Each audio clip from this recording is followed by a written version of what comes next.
믿음으로 치유하는 치유묵상 40일 8일차 말씀입니다. 오늘의 주제는 위장병과 편두통에서 벗어났습니다. 위장병과 편두통에서 벗어났습니다. 오늘의 요절 말씀입니다. 이사야 53장 5절. 그가 찔림은 우리의 허물 때문이요 그가 상함은 우리의 죄악 때문이라.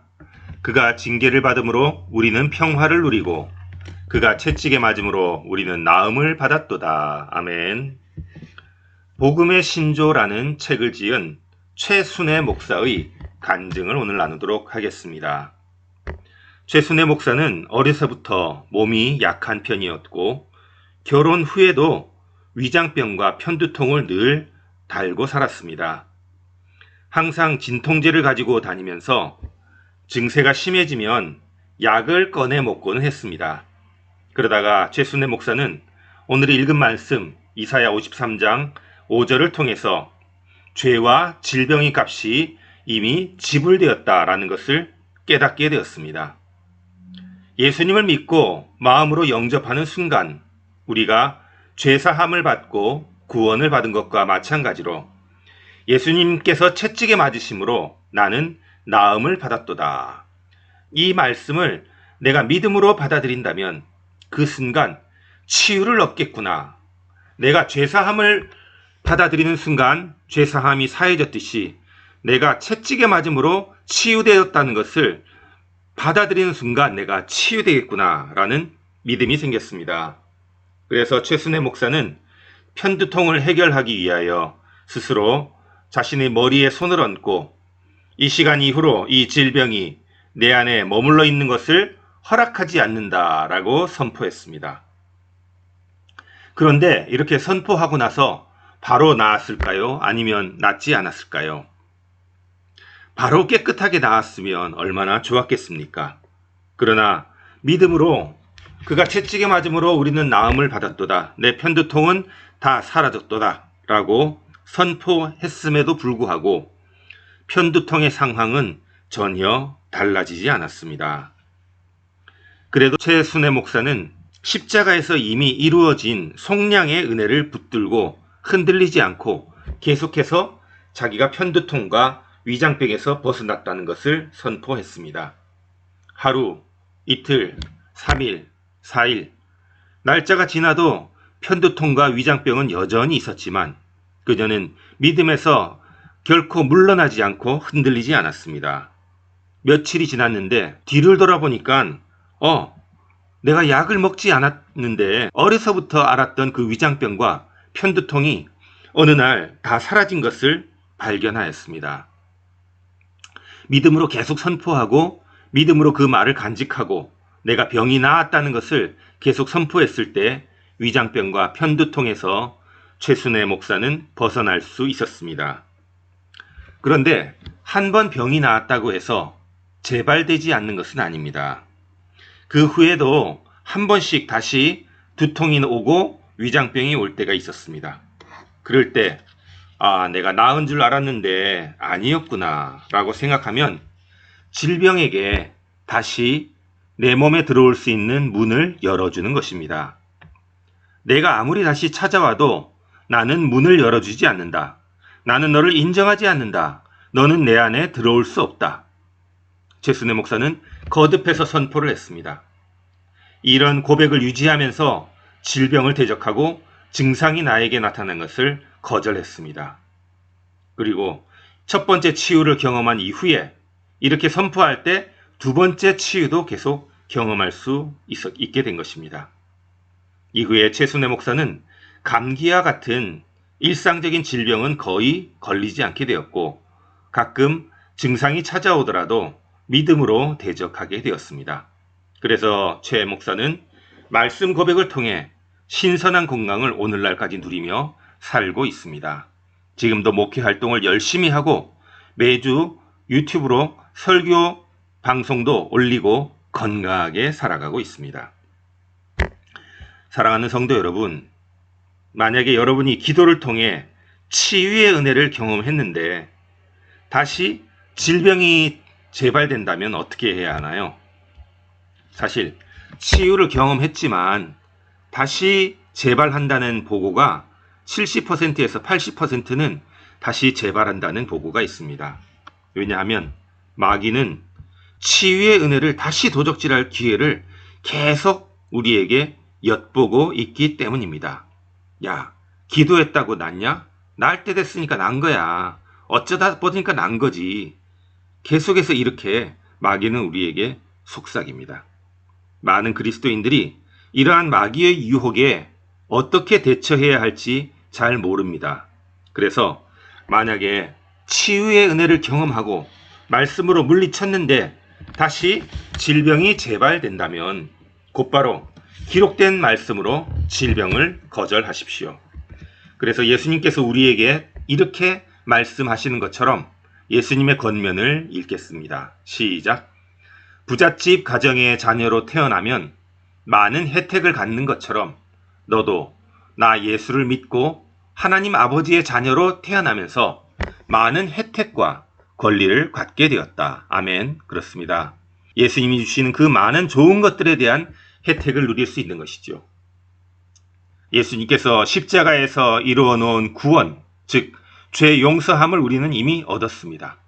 그리고 그와 마찬가지로 질병에서 치유도 우리가 누려야 할 혜택입니다. 그런데 정말 안타까운 사실은 대부분의 하나님의 자녀들이 죄에서 구원받은 것은 믿지만 질병에서도 이미 구원받은 것은 믿지 않아서 병으로 여전히 고통을 받고 있는 우리는 주변에서 많이 볼 수 있습니다. 예수님께서 우리의 모든 질병의 값까지도 지불하셨다는 것을 믿는다면 마땅히 우리는 질병을 거부해야 하지 않겠습니까? 뿐만 아니라 예수님께서 채찍에 맞아 우리의 질병의 고통을 대신했다는 말씀, 이사야서 13장 5절 말씀을 믿는다면 그가 채찍에 맞음으로 우리는 나음을 받았도다. 그가 채찍에 맞음으로 우리는 나음을 받았도다. 그가 당연히 나에게 감사하며 기뻐해야 하지 않겠니? 우리는 라파를 이미 육체의 치유를 이미 받았다라고 말씀했기 때문입니다. 그래서 이 이사야 53장 5절 이 진리를 반복해서 묵상하고 마음으로 믿고 입으로 확언하고 행하면 너는 하나님의 자녀로서 놀라운 혜택을 맛보게 될 것이다. 믿음의 고백을 같이 큰 소리로 하겠습니다. 시작. 예수님께서 십자가에서 나의 구원을 이루셨다. 예수님께서 나의 죄악과 질병의 값을 모두 지불하셨다. 예수님께서 나를 의롭게 하시려고 죄를 담당하셨고 나를 질병의 고통에서 벗어나게 하시려고 채찍에 맞으셨다. 그러므로 나는 모든 질병을 거부하고 대속의 은혜를 기뻐하고 감사한다. 아멘. 그렇습니다. 예수님께서 십자가에서 다 이루었다. 나의 구원을, 나의 죄사함을 이미 다 이루어 주셨습니다. 그리고 예수님께서 나의 죄악을 다 사하신 것과 마찬가지로 나의 질병의 값도 모두 다 그가 찔리고 채찍질 받고 찢기고 피 흘리심으로 모두 지불하셨던 것입니다. 예수님께서는 두 가지, 첫 번째로 나를 의롭게 하시려고 죄악을 담당하셨고 두 번째, 나를 질병의 고통에서 벗어나게 하시려고 채찍에 맞으셨습니다. 우리 인생에 수많은 고통이 있지만 육체의 고통 또한 너무나 큰 우리의 고통입니다. 그 고통을 좋으신 하나님께서 자녀된 우리에게 허용하고 내버려 두실 필요가 없는 것이지요. 하나님께서 우리를 당신의 자녀로 삼으셔서 우리가 죄에서 해방되어 의인이 되는 것을 원하시듯이 우리가 질병에서 해방되어 건강한 생활하는 것도 똑같이 원하시는 것을 믿으시기 바랍니다. 오늘 읽고 묵상할 말씀 마태복음 8장 17절 시작. 이는 선지자 이사야를 통하여 하신 말씀에 우리의 연약한 것을 친히 담당하시고 병을 짊어지셨도다 함을 이루려 하심이더라. 아멘. 마태는 분명하게 병을 짊어지셨다. 예수님께서 이사야 53장 5절 말씀을 통하여 우리의 연약한 것을 담당하시고 병을 짊어지셨다라고 마태복음에 쓰여 있는데 사람들은 예수님이 뭐 내 병 때문에 돌아가셨어? 내 병을 짊어지셨어? 말도 안 돼 라고 말하는 것입니다. 아니, 성경에 분명히 병을 짊어지셨다고 했고, 성경에 분명히 여호와 라파라고 말씀을 했는데, 그 병은 여전히 내가 가지고 있어야 한다라고 생각하는 사람이 많은 것이죠. 예수님께서 병고침을 이루어 주셨다라고 하면, 그거 이상한데요? 보십시오. 마태복음 8장 17절에 병을 짊어지셨다라고 분명히 말씀하고 계시는 것이죠. 어떤 성경 말씀을 믿고 어떤 말씀은 에이 하고 받아들이지 않는다면 그것이 과연 온전한 신앙일까요? 베드로전서 2장 24절 시작. 그가 친히 나무에 달린 자신의 몸으로 우리 죄를 담당하셨으니 이는 우리가 죄들에는 죽고 의에는 살게 하려 하심이라. 자, 여기까지는 우리가 잘 믿습니다. 우리 죄를 친히 나무에 달려서 담당하셨으니 우리는 죄에 대하여 죽고 의로운 자가 되었다. 여기까지는 잘 믿는데 똑같은 성경 구절에 그가 채찍에 맞음으로 너희는 낫게 되었느니라. 채찍에 맞음으로 너희가 나음을 입었다. 마태복음 8장 17절에 병을 예수님께서 짊어지셔서 베드로전서 2장 24절에 너희는 낫게 되었다. 사랑하는 여러분, 제발 이것을 믿으시기 바랍니다.